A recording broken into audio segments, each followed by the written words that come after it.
what was Christmas like for you? What did you all do for Christmases? Well, we sort of had our own tradition now about decorating that tree, going out and cutting down our tree, bringing it in, setting it up, pop our popcorn and do our colored chains to decorate it. And then Dad and Mama they went on Christmas Eve to town and bought what we got. And we always got that little brown bag with some candy and an orange in it and some grapes or raisins in them. That was our Christmas feast right there for a long time. And I know as a child I don't remember anything particular other than that little broom. I remember that. I got it for Christmas. That Jackie stuck in the grate, got on fire and ran through the house with it. Now that was the first Christmas thing I remember. Of course, I thought about 3 or 4 years old. But later, then you started sort of saying what you would like to have, and like with a doll, you had maybe a certain type of doll you wanted. Well, they didn't have. Maybe you saw one somewhere, but I do remember one Christmas we wouldn't have had a Christmas if it hadn't have been for one of Mama's sisters that sent some money. That we had a tree, but we didn't have anything to go under it. We just didn't have the money, Mama and Daddy, to go out and buy anything. So it goes to show you, though, how miracles can happen to make you happy at Christmas time. Because here at Christmas, I had the doll. And it was a doll that would really stand alone. I mean, it was, I remember that.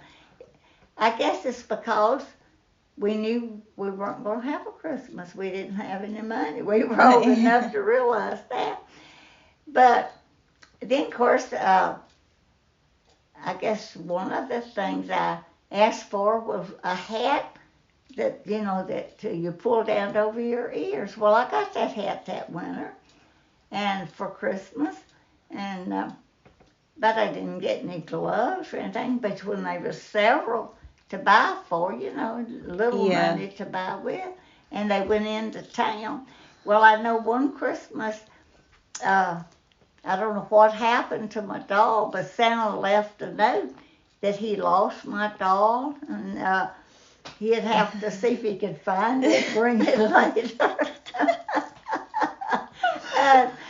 and of course, it was also secret, and we never thought about looking around trying to find. It's like Warren said, he played dumb for a long time, so he got.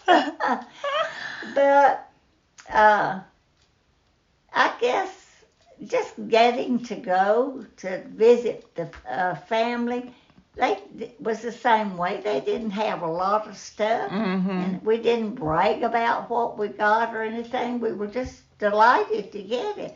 If it was a game, a homemade something, because Daddy was pretty good about taking a piece of board and making games thing, and we used corn or buttons for our things to play on, So, but I guess our big thing too was Mama always made a lot of cakes, a lot of pies, and it was, because we had plenty of food to enjoy Christmas. It's like with Easter time, boiling all these eggs, and then we'd pass them around. See who had the hardest egg, because everybody'd hold theirs up, and you'd go around cracking, see how many you could crack without breaking yours, And it was sort of a tradition in our family. And then we went to church. We got up, we had our little tradition, and then we went to church Easter Sunday too. And But I thought about Christmas. It was sort of a tradition for us to have just certain things. And Mama had this certain cake she made and certain pies. And I don't know how in the world that she kept them. I guess what she made them out of didn't spoil. So, you know how you stack them up and keep them. So, and you were anything you got, you were surprised because you didn't know. Even if you ask what you would like to have, we, just didn't know if we would get it or not. It depended. So sometimes it would be a surprise. And of course, I know my first year in high school, for Christmas, I did ask them if I could get me a perm, and they let me go up to Marion, and that's when they had those rods that they heated up. Do you know that hair, that perm lasted for months? And I'd go to school, and the girls would just love to comb it because my hair had some natural about it anyway. It was easy to do. So I thought I was pretty well off to get a perm for Christmas. But that was my first year in high school that I was able to do that. So that was after I knew there was who Santa Claus was. Yeah. So how many children were in your classes when you were in school? How big was your school? Well, I remember the second grade because we put on this program at school that we had wooden shoes. It was about hauling, and we had there was 28, 30 kids in there. And I know one of the things I got to draw, because how many books you'd read, I got to draw the tree on the board. So you got to put a leaf on for every every book that you read, So that was sort of special for me to get to do that at school. Then I got to wear some wooden shoes because I was pretty good at memorizing, and I was in a lot of plays. And so I could memorize things then pretty good. And we put that thing on. We got so tickled I wet my pants. I did. I got trying to walk in those wooden shoes and all. And I don't know where the shoes came from and how they managed to get them and all. So I remember that distinctly. And my mother was one of the we didn't call them they were mothers, and I know she would make cookies, and I guess it was PTA, when the children would go to we always had a little play, or either I was in a speech contest one time, you memorized all this to say, and then go to your rooms, and the room mother, your room mother, then would have cookies, and I don't know what we had to drink, because probably some type of juice, because Mama, grape juice that she'd can or something, because you couldn't buy, I don't guess, canned stuff to drink or anything like that then, or if you did, they didn't. I've never had a canned drink growing up. How did you make the grape juice? She ran them through, cooked the grapes and run them through a sieve, and strain it through cheesecloth, and then you had to get it boiling, and then put it in your jars. Okay. And seal it, so it seal and keep. Just like you would tomato juice now. Okay, so with the grapes, so would it be pure grape juice, or would there be water, like boiling? Would you boil it for the skins to come off easier, or would it have some water in it? Yeah, to sort of, if you ran it. We didn't have, I guess Mama used her hands as much when it come to squeezing stuff, or you know those old potato mashers we had. She'd mash grapes and all, or plums, whatever we were going to can or use the juice. Of course, you had to take the seed out, cut them apart, and take the seed out, and then cook them and mash them down to where you could. I started to say, I can't remember ever having a wire thing to drain stuff through, but Mama always had cheesecloth or old curtains, you know, maybe those curtains that were sort of open, and you know, of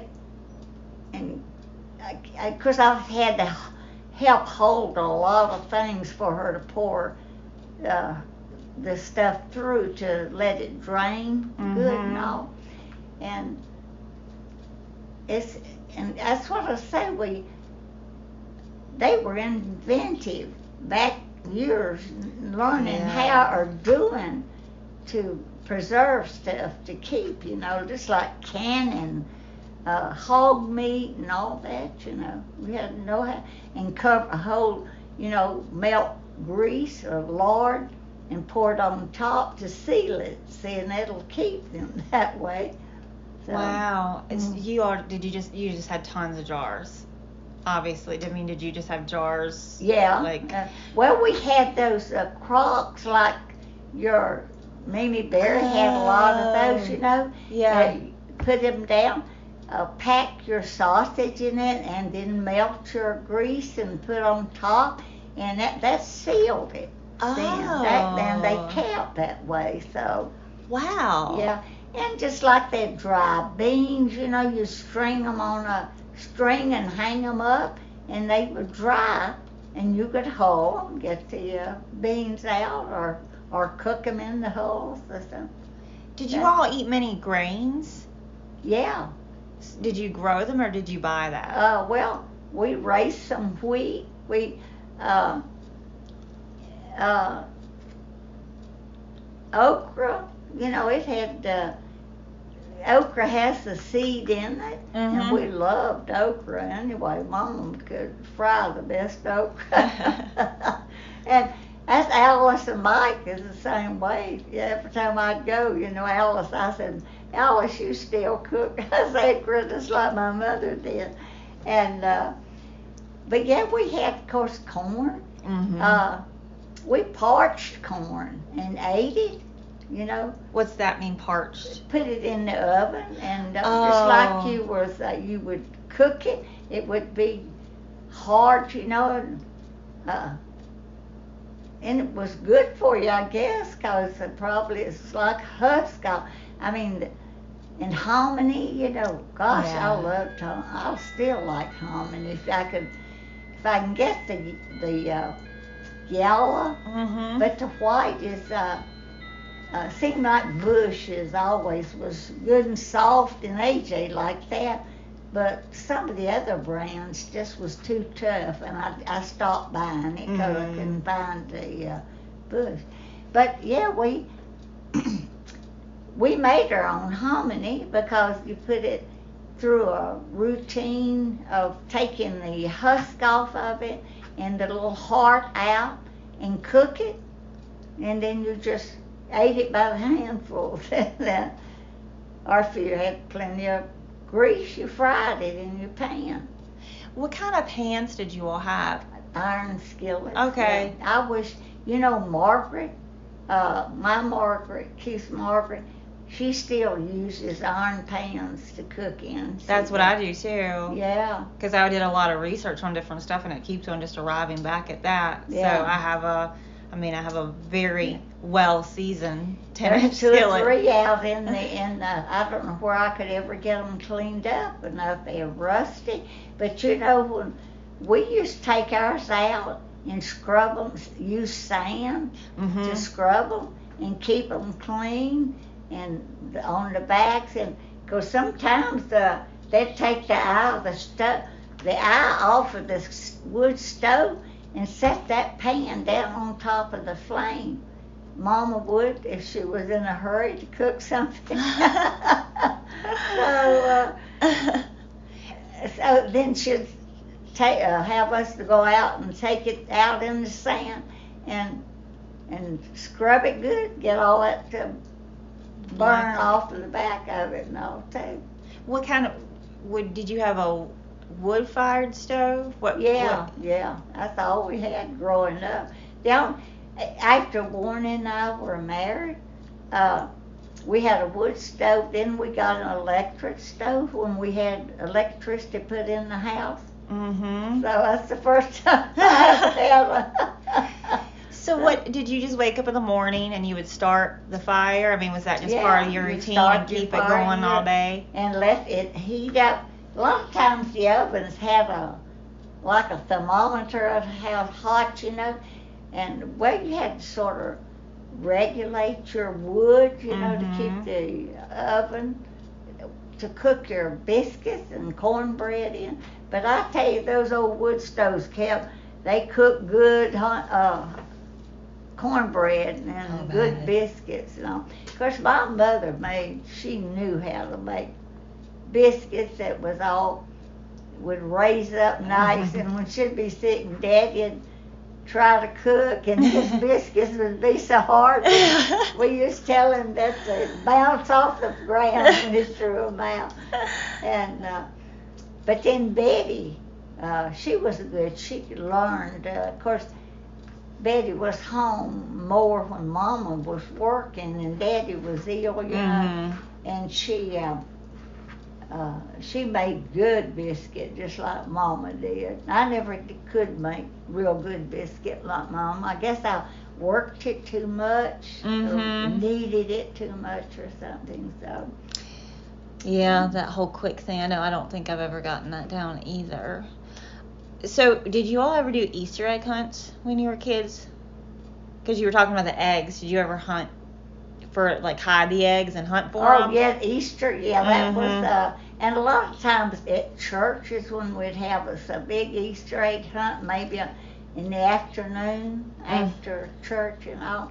And, that was always a tradition at home that Daddy would hide the eggs, and I don't know that we ever got a prize or anything. It was just fun to see who could find the most of them, because we always had our own chickens, so we had plenty of eggs to die. And we used to use the pokeberries. Oh, I was wondering about dying. To die. And it was something else Mama could gather, and we would, put color on the shells. And I don't remember ever.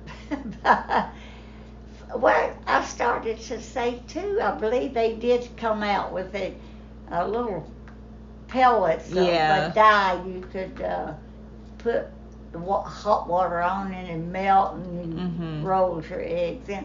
I started to say, I believe that's when I had my first one.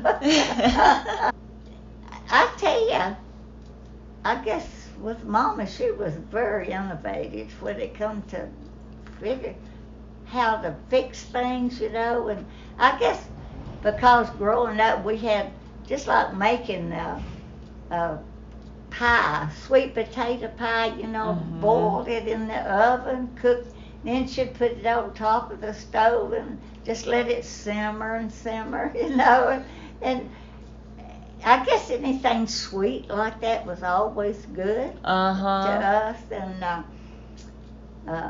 and cornbreads, and fritters, and we'd make these little half of pies, and that's what we'd pack to take to school, have to eat. And I always had a biscuit with something between it, a piece of ham or something, because we always had our own hog meat. And I know one of the schools had the orphanage up there, and of course when those children at lunchtime to get a biscuit, with something in it was really special, or get a sweet potato. Mhm. If you give them a sweet potato out of your lunchbox, it was they were really pleased, you know. And sometimes we'd swap off somebody that had loaf bread. Now we thought that was a trick to get a sandwich with loaf bread instead of a biscuit. Because did your mama ever make loaf bread? No, sir, we never made a loaf of bread. Huh. It was always biscuits and cornbread. Huh. And of Interesting. course, Mama made her own crust for her pies. Mhm. Did she buy the flour, or did y'all make it Well, from the wheat? When we raised enough of wheat, Daddy'd take it and have it ground into flour. But then after that, yeah, she bought Mhm. flour. And but we normally always had corn to have it ground into meal, corn to have our cornbread with. Did you grow different types of corn for different, or it just No, grew? it Yeah. was all just, we called it field corn. I guess that, you know how they started crossing things up and growing different types then. Mhm. But we just had the regular old corn. You'd shell it off of a ear. You just saved seed from what you grew the year before and planted them in the corn so they could grow up by the corn, have a stalk to wrap around the peas, you know. And so we had something going all the time. It's pretty phenomenal.